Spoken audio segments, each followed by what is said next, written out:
Isa pang habit na pwedeng makasira sa ating finances is comparison. Huwag na huwag mong i-apply ito sa inyong buhay because nakakalason po ito. It's the quickest way to kill your progress, your confidence, and your happiness. Why? Dahil kapag naumpisahan mong maikumpara ang inyong sarili sa ibang tao, you are not just looking at their achievements. You're also comparing your journey, your own struggles, and your own growth to a story that's entirely naman na iba sa'yo. And here's the truth, magkaiba po naman kayo ng sitwasyon na tinatahak, so why are you judging your success to someone else's timeline? Lahat po tayo ay may kanya-kanyang uniqueness. We face different struggles at iba-iba po tayo ng pinagsimulan. They might have started with different resources, opportunities, or simply different set of challenges that shape them, and that's okay. If you always compare yourself, di ba nakakagastos din? Kaya masisira po talaga ang inyong finances. Kung ano yung binili niya, bibili ka rin. Kung ano yung suot niya, ganun din ang susuotin mo. You scroll through social media. You see people living seems like perfect lives with their success, their wealth, their happiness, and somewhere deep inside, you start to feel the sting of envy.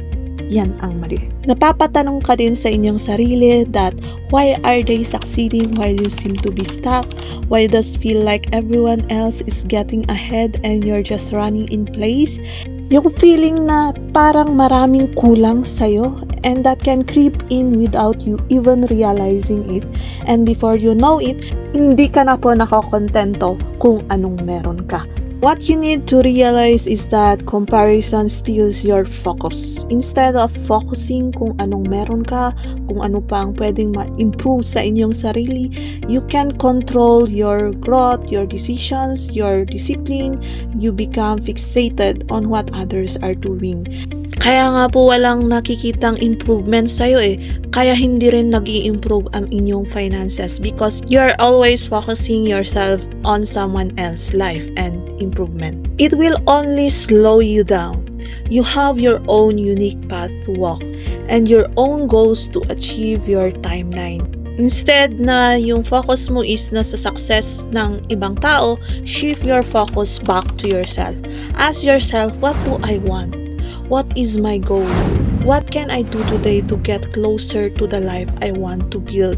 It's only when you turn your attention inward that you can truly begin to grow. Kaya kung gusto mong mag-grow or mapalago pa ang inyong mga income or mga finances, then you need to grow personally. Pagalingin mo pa ang inyong sarili, palakasin mo ang inyong sarili, unahin mo ang inyong sarili so that kapag may dumating na opportunity, ready ka at kukunin mo na lang. Yan is come from Nicole Ferrer. The good life is not over yet until you give up on it, according kay Donald Trump. So never compare yourself to someone else's success, someone else's journey, because you are unique. You are unique. When you stop comparing yourself to someone else's journey and finances, tignan mo, ma-appreciate mo ang inyong sarili. What you have already accomplished, kung paano mo napataas ang income mo, and how you grow mentally. And of course, you won't forget to be grateful always kay Lord. Kasi minsan kapag nasa taghirap po tayo ay hindi na natin na-appreciate ang Lord sa ating buhay. What God has done to our lives, yung ganun.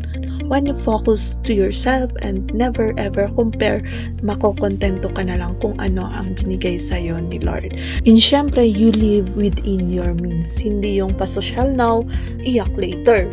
Travel now, nga later, para lang mayroon kang maipost sa social media mo para ma-impress ang ibang tao sa'yo. So never ever do that.